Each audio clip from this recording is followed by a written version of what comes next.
Can I beat Lego Batman the video game without dying? Short answer, no. But we're gonna try anyway. Hey guys, and welcome back to Plasmatic Productions. My name is Plasmatic, and today we're gonna see if we can both set up and thwart the Joker's scheme to pass his gas over the entire city. If my Lego character ever breaks into pieces, I must restart the level and try again. So, all of Batman's villains have escaped from Arkham Asylum.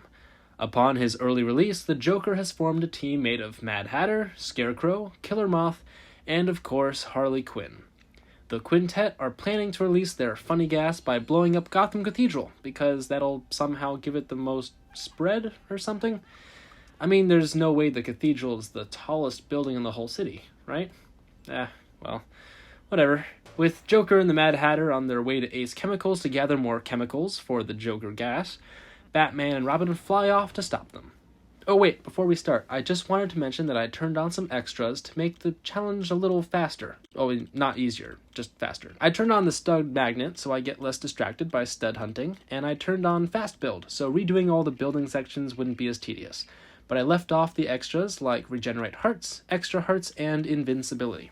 Anyway, on to the actual start of the video. Right off the bat, my bad, we start using our best trick for the challenge, the Batarang. The Batarang not only makes Batman and Robin invincible, but it also deals massive damage. We build ourselves a little hover thingy that sucks up all the goo, which lets us move deeper into the chemical plant. Jumping into a group of Joker's goons, we use the secret blocking mechanic, where we jump and hold the attack button, making us impervious to all damage. However, we're not protected from being pushed right off the edge, marking the first death of the entire challenge, or this chapter of the challenge. On our next attempt, we find ourselves switching to Robin just as he's gently shoved into the toxic goo. How nice, a nice little warm green bath. We give it one more shot, finally making it all the way to the Mad Hatter himself, who goes down like a chump, especially once we start dropping him in that toxic bath. In the meantime, Police Commissioner Gordon gets a delivery from one of his cops, a wonderful invite to the circus. Before he arrives, the Joker and Harley Quinn have to set the trap for Gordon. The cops seem to be onto us, however, so we get into a fight. Harley and the Joker each have instant kill moves with their hammer and joy buzzer respectively. We make it through this roller coaster section without falling off, which, if you know me, is a huge achievement. And then we make it all the way to the end, only to be surprised by Gordon, who set a trap of his own for us. As a thank you for their warm welcome, we give them some warmth of our own in the form of explosives.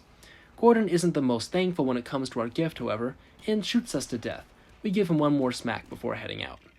After beating him on our next go, Gordon decides to run into this cage of his own volition for some reason, putting him in the perfect spot to act as bait for the Caped Crusader.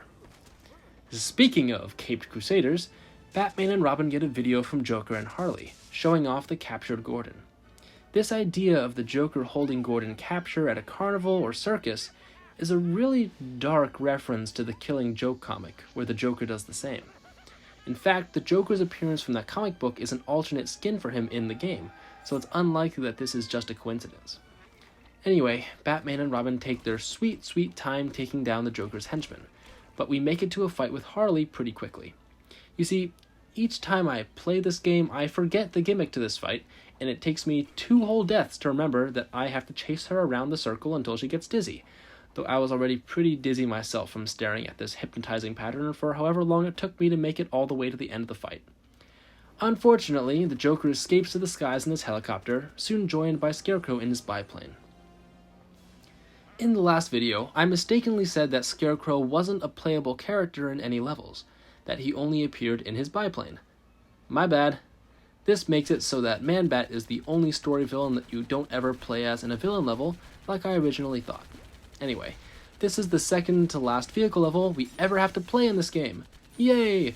The flying vehicles in this game control similarly to those in the Complete Saga, but the tow cables in this game are nowhere near as frustrating as those in that game, or even the Batboat level in this one. We end up in combat with a police battle helicopter, but it shoots these itty-bitty rockets that, well, by the time I see them, they make me spontaneously combust. I guess not spontaneously, they hit me, so I don't know.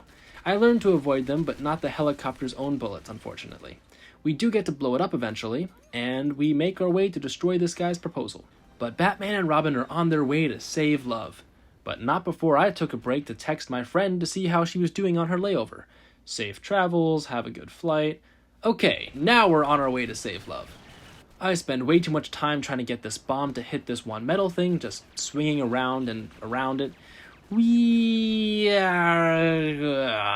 Whoops. Sorry about that. We track down Scarecrow and do battle with him, grappling him with the Batcopter's tow cable, only for us to get shot down by one of the turrets. But thankfully we destroy the plane and also Joker's chopper in a big explosion, though the two float safely down to the rooftops, landing in the art museum. And see, this here is when we do get to play as Scarecrow, though in my defense he's not a very memorable character. If I ever rank the characters of this game for a video, he won't be near the top of the villains, because I mean, seriously, all he can do is mind control, and his special attack is mostly useless. He's just as bad as the Riddler, but he doesn't even have the cool fighting animations that Riddler has with his cane. See the Riddler Chapter No Death Challenge to see more. I'm not self-promoing, am I? Of course I am. We destroy all of these humorously crafted LEGO recreations of famous paintings and make our way down to what I assume is the loading dock for the museum, which is bizarrely covered in toxic goo. Scarecrow gets captured in the cutscene by a cop playing an arcade game, showing just how much of a pushover he is, and we're off to make our way to Gotham Cathedral. To aid us in this endeavor is the fearsome villain known only as Killer Moth. Moth was the very first anti-Batman they created in the comics. Moth planned to be the guardian angel for the criminals of the city, and came decked out in his own Mothmobile. He had his own moth signal, all that jazz. Many of these anti-Batman never gained much popularity outside of, well, avid comic book lovers like myself. These characters being ones like Wrath, Prometheus, and Catman, though Owlman's become a bit more popular these days, I think. I've tangented again, haven't I? Well, speaking of Killer Moth making copies of Batman's gear, we get to witness the creation of the greatest thing I've ever seen. The Whirly Moth. Killer Moth's weapon of mass destruction, from which he rains hellfire upon the enemies of the light. Ooh, look, a playground. The Joker gets a vehicle of his own in the form of a giant robot, which we use to free Harley Quinn. However, the Batwing arrives on the scene, so Joker and Harley Quinn run to the cathedral to enact their grand plan. Unfortunately, Killer Moth gets distracted by the Batwing searchlight and stays behind. By the time Batman lands, however, Killer Moth is no longer chasing the Batwing and is now trying to avoid us instead. We chase him across the toxic goo-filled streets of the city until he runs into a nightclub. Robin, you should stay outside, you're underage. Ah, come on, Batman. I'm the dark, brooding third Robin with the pointy symbol. Don't you think I could pass for 21? Whatever. If Gotham's anything like New York, I doubt this place will card you, old chum. Actually, I was just in a place kind of like this for my friend's 21st birthday party, but, well, that's not relevant. We get to revisit the 80s and mess around with the disco floor before following Killer Moth out the back exit. We chase him into an abandoned building where we use the giant light bulb that they, of course, have just lying around, turning it on to lure him in and taking him out pretty quickly. Through the window, we see Harley Quinn just outside the cathedral, guarding the door for Joker's plan. Let's rewind things a couple minutes, though. Back to the Joker and Harley's arrival at Gotham Cathedral. Standing in our way is a treacherous climb through the rafters, complete with plenty of cops guarding the area. On this bit here, we miss a jump as Harley, but switch to Joker just in time to avoid dying, but we aren't as lucky the second time. We make it on our next attempt all the way through, and enter the top of the tower. With no cops guarding the top, we quickly solve the puzzles to prepare our gas and explosives for release. With the last villain level of the challenge done, all that's left is to finish off the hero levels by stopping the Joker and Harley Quinn once and for all, or at least for about 4 years until LEGO Batman 2. In trying to take down Harley, we use a water cannon to shoot at her, but she blows it up, technically counting as a death for us because we lose studs. Next, we go up to the rafters and finally up to the bell room where the Joker and Harley are hiding out. We ring the bells they're hiding in, causing them to be shaken free, but after doing so, they enter the next stage of their boss fight, bringing out the Joker's repaired helicopter.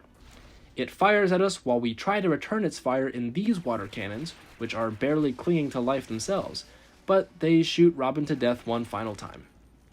After a long trek back, we enter single combat with the Joker. if having Robin by your side counts as single combat. The Joker keeps using his joy buzzer against us, but thankfully, having a crime-fighting partner comes in handy for such situations. And one last punch and a summoning of bats later, the Joker and Harley are finally defeated. And so concludes our challenge, not only of the Joker chapter, but of the entire LEGO Batman the video game No Death Run. The Joker chapter amassed a respectable 11 deaths in its entirety, falling exactly between the Riddler chapters 5 and the Penguin chapters 17. It's all really balanced. I like that. Counting up the 3 chapters, we get a combined total of 33 deaths across the entire game. The easiest level is a multi-way tie between all the levels with no deaths, which were 14 out of the 30 levels total. Not bad if I may say so myself. Unsurprisingly, the level with the most deaths by a long shot was the vehicle level from the Penguin chapter, Harboring a Grudge, with 10 deaths. It's always these vehicle levels, I tell you.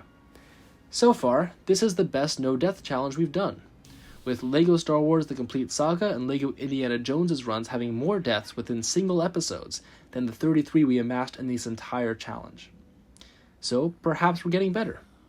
Fingers crossed for the next ones, so leave a like, a comment, and subscribe, and tune in this time next week for another video. Same bat time, same bat channel. Alright, I'll see you guys in the next one.